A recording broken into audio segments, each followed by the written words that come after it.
वसंतराव नाईक हा हा बोडीच ते रोडगीरचे हे रोडवाला ठेकेदार जे आहे ना, आमच्या गावामधल्या 75 मुली नाही का शाळेमध्ये काळीला जातात इथे. तर बस चालू होते, बस सुद्धा बंद आहे त्याच्यापेक्षा. हो बोलले आता तर एका मुलीला 10 महिन्याचे 15,000 रुपये आम्ही तिकीट भरून 12 महिन्यापासून मुलीला वाटी लावून राहिलो शाळेत. तर हे एवढा हलगर्जीपणा करून राहिला हा ठेकेदार. तर त्यांना तुम्ही जरा समजावून कोण सांगा. आहे ठेकेदार आता आहे हो, नंबर? यवतमाळचा आहे म्हणते कोणतरी. नंबर आहे नंबर नाही आहे तुमच्या. असेल तर लावा कोण नंबर. उचलत नाही आहे तो. नाही, लावून तर बघा आपण मग. हा, मी बोलते. तो भरपूर फायदा घ्यायला लागला आमचा तो. आणि ठेकेदाराचा नंबर आता द्या. यांचा विषय कसा की गावात परिस्थिती ग्रामीण भागात अशी असते की मुलींना आधी तर म्हणजे ती मेंटॅलिटी आहे की मुलींना शिकवायचं नसते, असं आई वडिलांची मेंटॅलिटी असते.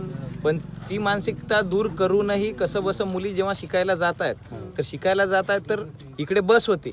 आता बसमध्ये तिकीट कमी लागतो, पण असं नाही, free आहे.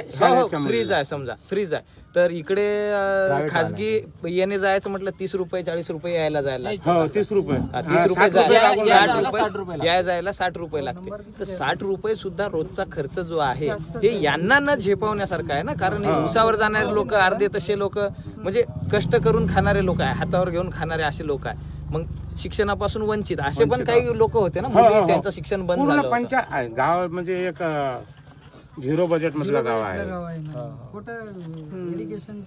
इरिगेशन नाही काय, हे पियाचं पाणी आम्हाला भेटून राहिलं आहे. इरिगेशन वगैरे आता करायला असं काही पर्याय आम्हाला व्यवस्था नाही नाही. घराण्याचे पुण्य आहे. असं नाही, आम्ही त्यांच्या विरोधात कधी गेलो बी नाही आणि जाणार बी नाही. पण ह्या बाबी ह्या गोष्टी नाही का हलगर्जीपणा करून नाही का आम्हाला त्रास देऊन राहिले हे लोक. याच्यामुळे तुम्ही थोडं सांगा त्याला. हे लोक म्हणजे हे ठेकेदार लोक. अच्छा, मग द्या ना नंबर. मी आता बोलते त्यांच्याशी त्या दिवशी. पण हे ठेकेदार लय त्यांच्या वरचा दिसला मला हे. नाही पण